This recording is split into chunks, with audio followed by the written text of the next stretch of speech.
ќе му присудили повторно политиката на судството? Ова прашање се наметнува по најавите за можно помирување кои треба да се реализираат со Собраниска комисија.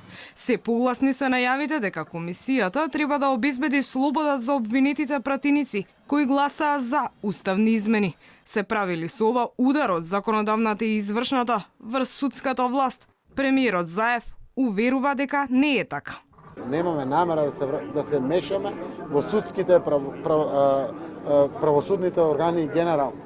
Собранието има своја надлежност и овде преку вакви тела кои што се предложени, еве прифатени од наша страна, можеме да го најдеме начинот, методот, чекорите по кои што ќе чекориме кон ова помирување, кон ова простување, кон ова национално обединување, кои што знаат сите и децата дури дека и така и како и треба на Македонија.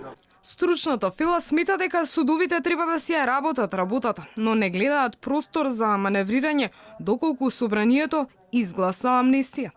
Прашањето на амнестијата е ставена на друг терен, односно тоа се разговара на ниво на засега политички партии по некои информации и би се речило исто така на друг терен, тоа значи во собрание или во некоја друга институција. Финалниот одговор бил дека судовите ќе продолжат да ги судат предметите согласно динамиката и согласно надлежностите кои ги имаат. А прашањето на амнестијата е сосема друго прашање.